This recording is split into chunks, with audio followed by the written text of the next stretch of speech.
आज इस वीडियो में हम लोग बात करेंगे सिंगल पेज एप्लीकेशन के बारे में। ये क्या है, ये किस तरीके से काम करती है, इसको थोड़ा सा हम लोग डिटेल से बात करते हैं। सिंगल पेज एप्लीकेशन एक तरीके से मैं आपको थोड़ा सा डिटेल से समझाता हूँ। जैसे मान लो कि मैंने एक वेबसाइट डिज़ाइन की और उस वेबसाइट के 3 पार्टीशन होते हैं।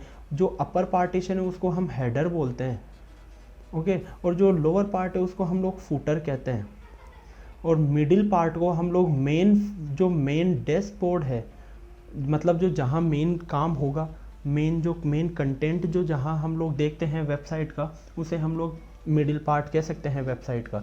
अब देखो क्या होता है, जब भी मैं कोई वेबसाइट के अंदर किसी भी पॉइंट वेबसाइट के अंदर चला गया और अब मैं वहाँ किसी भी जैसे अबाउट अस, नोटिफिकेशन या कॉन्टैक्ट अस या कस्टमर केयर अगर उसमें जाऊँगा तो वेबसाइट कंप्लीट लोड होती है।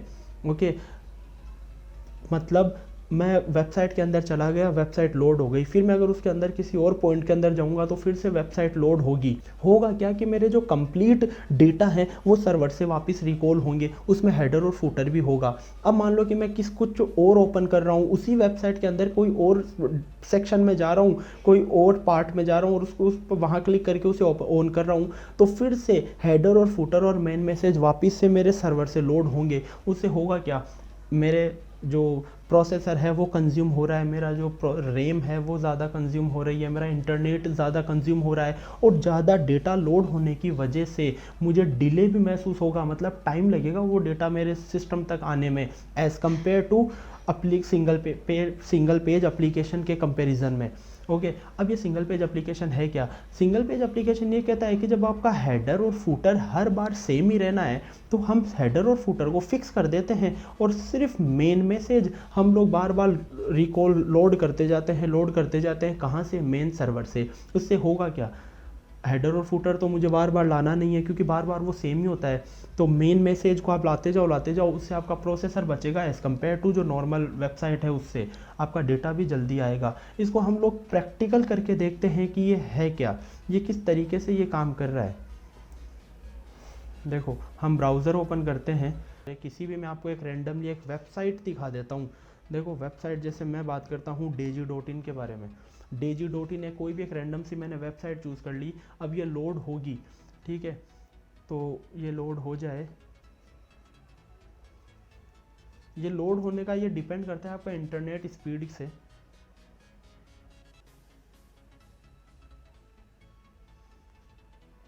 ठीक है, ये देखो ये वेबसाइट लोड हो चुकी है। अब ये वेबसाइट कंप्लीट लोड हो गई है। अब अगर मैं इसके अंदर किसी भी पॉइंट में जाऊंगा, जैसे मैं सर्विस में जा रहा हूँ, आप देख सकते हैं ये वेबसाइट फिर से कंप्लीट लोड हो रही है। ठीक है, ये देखो ये फिर से कंप्लीट लोड हो रही है। इस कंडीशन में आप गौर करो, ये लोगो तो सेम ही है, मतलब ये जो पार्टीशन है ना, ये यहाँ से ये पूरा जो मैंने एक लाइन सी बनाई है, इसके ऊपर का जो भी पार्टीशन है ये सब हेडर पार्टीशन होता है, और ये जो नीचे है ये फूटर पार्टीशन होता है। ये जो है ये फूटर पार्टीशन है। ओके, तो अब मैं अगर सर्विस के अंदर गया तो वेबसाइट फिर से लोड हुई, मैं फिर से अगर क्लिक करूँगा तो ये फिर से लोड होगा। अगर मैं अबाउट सेक्शन में जाऊँगा तो ये देखो वेबसाइट फिर से अबाउट सेक्शन के लिए लोड हो जाएगी। अगर मैं अबाउट पे गया और ये अबाउट पे लोड होने लग गई। ठीक है, इसी प्रॉब्लम को सॉल्व करने के लिए मैंने सिंगल पेज एप्लीकेशन की टेक्नोलॉजी आपको मैं बता रहा हूँ। अब ये क्या होगा, देखो मैं चलता हूँ एग्जाम्पल तौर पर फ्लिपकार्ट एप्लीकेशन हम लोग रन करते हैं। मैंने फ्लिपकार्ट रन कर ली और अब देखो फ्लिपकार्ट में किस तरीके से ये काम होगा। ये लोड होने में कुछ टाइम ले रहा है। ये देखो फ्लिपकार्ट रन लोड हो चुकी है।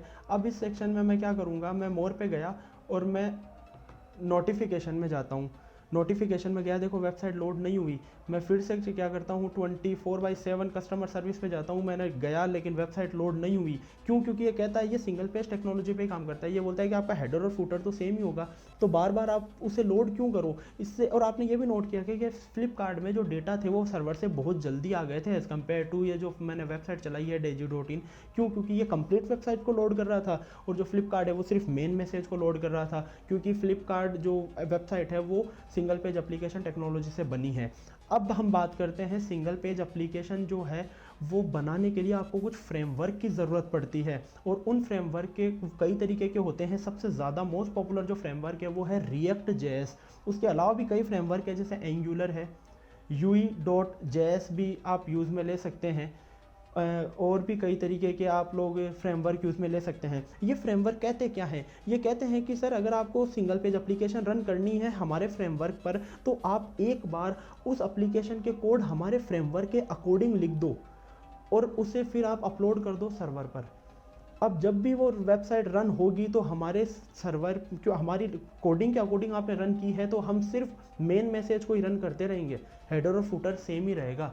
ओके, अब मेन क्वेश्चन ये आ जाता है कि जब ये सभी काम मैं जावा से भी कर सकता था, तो मैं रिएक्ट जेएस या फिर एंगुलर यूज़ क्यों करूं एज ए फ्रेमवर्क? में जावा प्रोग्रामिंग लैंग्वेज से भी ये सारे काम कर सकता था। इसका जवाब ये है कि जावा प्रोग्रामिंग लैंग्वेज में आपको लाइब्रेरियाँ कम मिलती हैं as compare to React JS के। रिएक्ट जेएस में लाइब्रेरियाँ बहुत ज़्यादा हैं, और यही रीज़न है अगर लाइब्रेरियाँ बहुत ज़्यादा होती है किसी भी प्रोग्रामिंग लैंग्वेज में, तो वो प्रोग्रामिंग लैंग्वेज बहुत ही शॉर्ट हो जाती है। अगर मैं आपको मॉरल ऑफ द स्टोरी बताऊं, तो अगर मुझे कोई भी कोडिंग करनी है, अगर जावा में वो 30 लाइन में, मैं 30 लाइन में लिखूंगा, तो आप 5 से 7 लाइन रिएक्ट जेएस में लिखकर वो सेम काम कर सकते हैं। यही रीज़न है कि रिएक्ट जेएस को बहुत ज़्यादा पसंद किया जा रहा है। ओके, तो ये डिफरेंस है सिंगल पेज एप्लीकेशन और नॉर्मल एप्लीकेशन में। Okay, so thank you so much.